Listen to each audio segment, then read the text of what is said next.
محترم بزرگوں، عزیز دوستو، آپ حضرات کے علم میں ہے کہ جس مہینے سے ہم گزر رہے ہیں یہ مہینہ ذوالقعدہ کا ہے۔ آج ذوالقعدہ کی 22 تاریخ ہے اور اسلامی مہینوں میں سے ذوالقعدہ کا مہینہ بڑی عظمت والا مہینہ ہے اور قابل احترام مہینہ ہے۔ اللہ تبارک و تعالی نے قرآن پاک میں ارشاد فرمایا، ان عدت الشہور عند اللہ 12 شہرا فی کتاب اللہ یوم خلق السماوات والارض۔ اللہ تعالیٰ فرماتے ہیں کہ اللہ کے نزدیک مہینوں کی گنتی 12 مہینے ہیں۔ یہ لوح محفوظ میں اللہ تبارک و تعالی نے اسی روز سے محفوظ کیا ہوا ہے جس دن اللہ تبارک و تعالی نے اس کائنات کو وجود بخشا ہے، جس دن یہ زمین و آسمان کی تخلیق ہوئی، جس دن یہ زمین و آسمان بنائے گئے، اسی دن سے اللہ تبارک و تعالی نے یہ طے فرمایا کہ مہینے 12 ہوں گے۔ اللہ تعالیٰ آگے فرماتے ہیں، منہا 4 حرم، ان میں سے 4 مہینے ایسے ہیں جو قابل احترام ہیں، قابل ادب و احترام ہیں، قابل تقدس ہیں۔ ان مہینوں کا ادب و احترام کیا جانا چاہیے۔ وہ 4 مہینے کون سے ہیں؟ اللہ کے نبی صلی اللہ علیہ وسلم نے حدیث میں وضاحت کے ساتھ ارشاد فرمایا، السنۃ 12 شہرا، سال 12 مہینوں کا ہوتا ہے، منہا 4 حرم،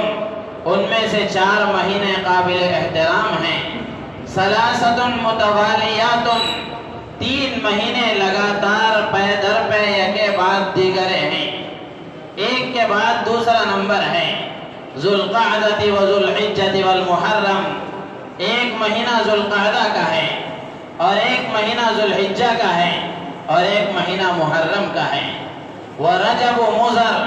الذی بین جمادی و شعبان، اور 14واں مہینہ رجب مضر ہے جو جمادی الثانیہ اور شعبان کے درمیان میں آتا ہے۔ تو یہ مہینہ قابل احترام ہے، ذی القعدہ کا مہینہ۔ اس میں اللہ تبارک و تعالیٰ نے ان مہینوں کو قابل احترام بتایا ہے، قابل تقدس بتایا ہے، تو اس کی حرمت کا اور اس کی عظمت کا اور اس کے ادب کا خیال رکھنا چاہیے۔ اب اس کی حرمت کا خیال کیسے رکھنا چاہیے؟ اللہ تبارک و تعالیٰ نے قرآن میں آگے ارشاد فرمایا، ذَلِكَ الدِّينُ الْقَيِّمُ فَلَا تَظْلِمُوا فِيهِنَّ أَنفُسَكُمْ۔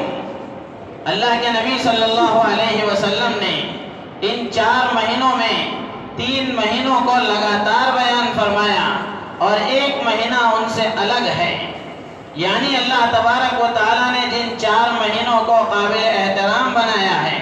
قابل ادب و احترام بنایا ہے، ان میں سے 3 تو لگاتار ہیں اور 4تھا مہینہ الگ ہے۔ حضرات علماء نے لکھا ہے کہ اس کی حکمت کیا ہے کہ اللہ تبارک و تعالیٰ نے 3 مہینے تو لگاتار رکھے ہیں، چاہتے تو محرم کے بعد سفر کا مہینہ بھی ہو سکتا تھا یا ذوالقعدہ سے پہلے شوال کا مہینہ بھی ہو سکتا تھا، لیکن اللہ تبارک و تعالیٰ نے رجب کے مہینے کو قابل احترام بتایا ہے، ان 3 مہینوں کو لگاتار بیان فرمایا اور ایک مہینے کو الگ بتایا ہے۔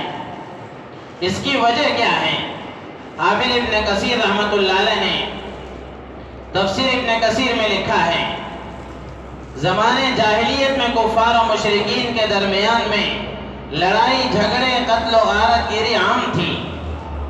اور قتل و غارت گیری کا یہ عالم تھا کہ نسلوں تک وہ جھگڑوں کو جاری رکھا کرتے تھے۔ مثلا کسی سے کسی کی انبن ہو جاتی یا کسی کا جھگڑا ہو جاتا تو وہ موت تک اس کا خیال رکھتا تھا اور موت تک پوری طریقے سے وہ اپنے آپ کو لڑائی میں برابر شریک رکھا کرتا تھا۔ جب اس کے موت کا وقت قریب آتا تو موت کے وقت کے قریب آنے کے بعد میں وہ اپنی اولاد کو جمع کرتا اور اپنی اولاد کو جمع کر کے وصیت کرتا تھا کہ میری فلاں سے دشمنی ہے، میرا فلاں سے جھگڑا ہے، لہذا اب میرے دنیا سے جانے کا وقت ہے، تم برابر اپنی زندگی تک اس سے لڑائی جاری رکھنا اور اپنی موت تک اس سے دشمنی کا بدلہ لیتے رہنا، اور پھر جب تمہاری موت کا وقت آ جائے تو تم اپنی اولاد کو وصیت کر کے جانا۔ یہ عالم تھا زمانے جاہلیت کا، قتل و غارت گری کا، جس کی وجہ سے امن نام کی کوئی چیز نہیں تھی، سکون نام کی کوئی چیز نہیں تھی۔ اس وجہ سے یہ 3 مہینوں کو جو لگاتار بیان فرمایا گیا ہے وہ اس لیے ہے کہ زمانے جاہلیت میں کفار و مشرکین بھی ان 4 مہینوں کی قدر کیا کرتے تھے۔ عرب کے جاہل کفار و مشرکین بھی ان کی عظمت کا خیال رکھا کرتے تھے۔ ذوالقعدہ میں وہ اپنی ساری قتل و غارت گیری کو ختم کر دیا کرتے اور اپنی دشمنی کو دور کر دیا کرتے تھے اور لڑائی جھگڑے کو دور کر دیا کرتے تھے۔ پھر اس کے بعد میں ذوالقعدہ کے بعد ذی الحجہ میں حج کا فریضہ ادا کیا کرتے تھے۔ پھر جب حج کا فریضہ ادا ہو جاتا اس کے بعد بھی 1 مہینہ قابل احترام بتایا گیا ہے۔ اس کی وجہ یہ ہے کہ یہ مہینہ قابل احترام ذی الحجہ کے بعد اس لیے رکھا گیا تاکہ جو لوگ حج میں شریک ہوئے ہیں، جو لوگ حج کے فریضے کو ادا کرنے کے لیے آئے ہوئے ہیں، وہ حج کے فریضے کے ادا کرنے کے بعد آرام کے ساتھ اور سہولت کے ساتھ اور پورے طریقے سے امن و امان کے ساتھ وہ اپنے گھروں کو واپس لوٹ جائیں، وہ اپنے وطنوں کو واپس لوٹ جائیں۔ اس لیے اللہ تبارک و تعالیٰ نے ذی الحجہ کے بعد 1 مہینہ اور بھی قابل احترام بنایا ہے، اور 4تھا مہینہ رجب کا اس کو قابل احترام اس لیے بنایا ہے کہ سال کے دیگر مہینوں میں وہ اپنی لڑائی جھگڑے کو جاری رکھا کرتے تھے۔ یہ مہینہ اللہ نے اس لیے قابل احترام بنایا تاکہ وہ اس مہینے میں عمرے کو ادا کیا کر سکیں اور وہ عمرے کو ادا کر سکیں، جس کے لیے اللہ تبارک و تعالیٰ نے درمیان میں بھی سال کے 1 مہینہ قابل احترام بنایا ہے۔ تو یہ 4 مہینوں کا احترام کفار و مشرکین بھی کیا کرتے تھے اور ان کا خیال رکھا کرتے تھے۔ جب اسلام آیا اللہ کے نبی صلی اللہ علیہ وسلم کو بھی یہ حکم دیا گیا کہ آپ بھی اپنی امت کو یہ تعلیم دیں کہ ان 4 مہینوں کے تقدس کا وہ بھی خیال رکھا کریں اور ان 4 مہینوں کی عظمت کا وہ بھی خیال رکھا کریں اور ان 4 مہینوں کی حرمت کا وہ بھی خیال رکھا کریں۔ تو میرے عزیز و دوست بزرگوں، ان 4 مہینوں کا احترام کرنا انتہائی ضروری ہے۔ اس کے احترام کی کیا شکل ہو سکتی ہے؟ اللہ تبارک و تعالیٰ نے آگے قرآن میں ارشاد فرمایا فَلَا تَظْلِمُوا فِيهِنَّ أَنفُسَكُمْ، کہ تم ان 4 مہینوں میں، ان عظمت والے اور حرمت والے مہینوں میں اپنے آپ پر ظلم نہ کرو، اپنا نقصان نہ کرو۔ حضرات مفسرین نے لکھا ہے کہ یہاں اللہ تبارک و تعالیٰ نے ظلم کرنے سے جو منع فرمایا ہے اس ظلم سے کیا مراد ہے؟ 2 تفسیریں حضرات مفسرین نے لکھی ہیں۔ ایک تفسیر تو یہ ہے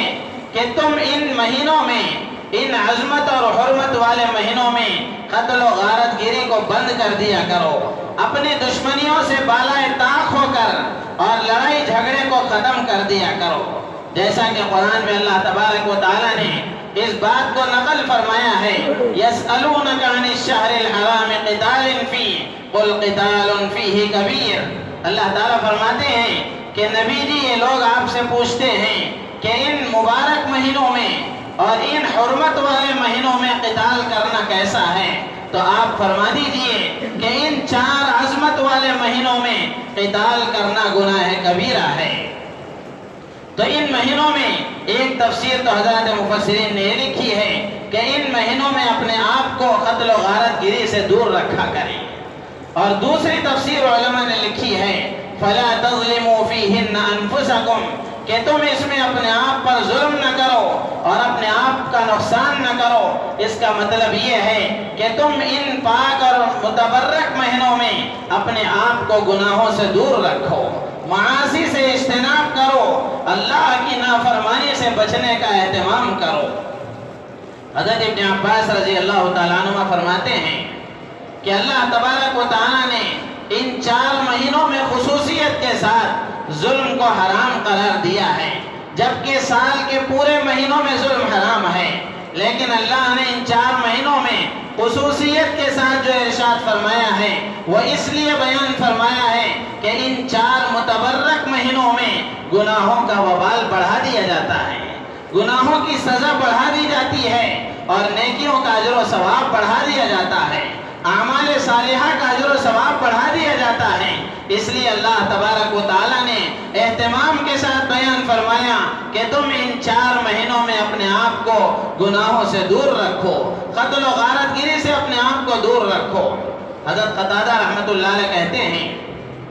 کہ اللہ تبارک و تعالیٰ کو حق ہے کہ اللہ تبارک و تعالیٰ جس مہینے کو چاہے محترم بنا دیں،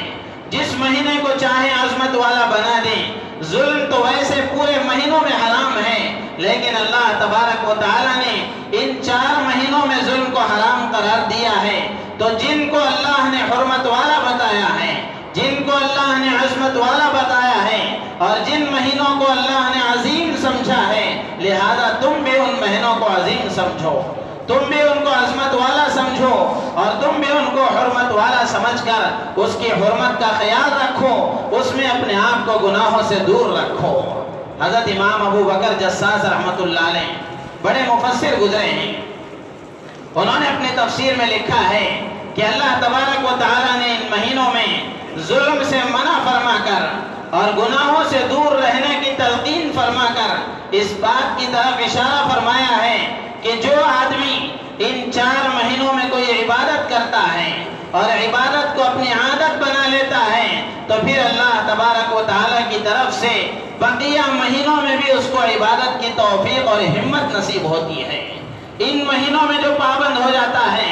اپنے آپ کو خیر کا اور اچھے کاموں کا عادی بنا لیتا ہے، اللہ تبارک و تعالیٰ بقیہ مہینوں میں اس کو خیر کے کاموں کی توفیق عطا فرماتے ہیں۔ اور جو آدمی کوشش کر کے ہمت کر کے ان 4 مہینوں میں اپنے آپ کو گناہوں سے بچا لیتا ہے، گناہوں سے دور رکھتا ہے، بری عادتوں سے دور رہتا ہے، اللہ تبارک و تعالیٰ بقیہ مہینوں میں بھی اس کو گناہوں سے دور رہنے کی طاقت عطا فرماتے ہیں، بقیہ مہینوں میں بھی اللہ کی نافرمانی سے بچنے کی قوت عطا فرماتے ہیں۔ تو اللہ تبارک و تعالیٰ نے یہاں جو حکم دیا ہے کہ بندو تم ان مہینوں میں اپنے آپ کا نقصان نہ کرو، امام ابو بکر جساس رحمۃ اللہ علیہ فرماتے ہیں کہ اللہ تبارک و تعالیٰ بندوں کو یہ بتانا چاہتے ہیں کہ یہ متبرک اور مبارک مہینے ہم نے تمہیں عطا فرمائے ہیں، تو ان مبارک مہینوں میں اپنے آپ کو خیر کا عادی بنائے بغیر، اپنے آپ کو گناہوں سے دور رکھے بغیر اپنا نقصان نہ کرو، اس لیے کہ یہ مہینے اللہ نے عطا فرمائے ہیں، تو ان مہینوں میں اپنے آپ کو خیر کا عادی نہ بنانا، اپنے آپ کو گناہوں سے دور نہ رکھنا، اپنے آپ کو برائیوں سے دور نہ رکھنا، یہ ایک عظیم نقصان ہے جس سے بچنے کا اللہ نے حکم فرمایا ہے۔ تو اس لیے میرے عزیز و دوست و بزرگوں، ہماری ذمہ داری ہے کہ ہم یہ دیکھیں اور سوچیں کہ یہ مہینے اللہ نے عطا فرمائے ہیں، یہ مبارک اور محترم مہینے اللہ نے عطا فرمائے ہیں، تو ان مہینوں میں اپنے آپ کو خیر کا عادی بنائیں، ان مہینوں میں اپنے آپ کو اللہ کی نافرمانی سے دور رکھیں، ان مہینوں میں اپنے آپ کو اچھے کاموں کا پابند بنانے کی فکر کریں۔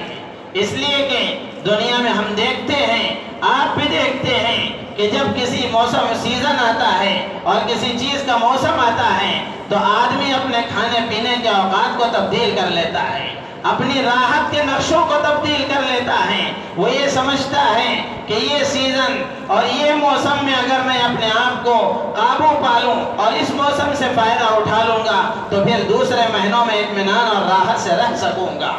آرام کے ساتھ زندگی گزار سکوں گا، جس کی وجہ سے وہ اپنی طاقت کے مطابق اپنی ساری توانائی لگاتا ہے، اپنے راحت و آرام کو قربان کرتا ہے، اپنے کھانے پینے کے نقشوں کو بدل لیتا ہے تاکہ میں اس سے فائدہ اٹھا لوں۔ تو اللہ تبارک و تعالیٰ نے یہ 4 مہینے ہمیں خیر کے کاموں کے عادی بننے کا سیزن اللہ نے ہمیں دیا ہے۔ تو ہماری یہ ذمہ داری ہے کہ جس اللہ نے ہم پر کرم فرمایا ہے، جس اللہ نے ہم پر رحم فرما کر یہ مہینے ہمیں عطا فرمائے ہیں تو ان مہینوں میں ہمیں اپنے آپ کو خیر کے کاموں کا عادی بنا لینا چاہیے، اپنے آپ کو نمازوں کا پابند بنا لینا چاہیے، اپنے آپ کو قرآن کی تلاوت کا پابند بنانا چاہیے، اپنے آپ کو ذکر کے اہتمام کا پابند بنانا چاہیے، تاکہ یہ 4 مہینوں میں جو عادت ہم کرنے لگیں گے، جو خیر کا کام ہم کریں، اللہ تبارک و تعالی بقیہ مہینوں میں بھی ہمیں اس کی توفیق عطا فرمائے۔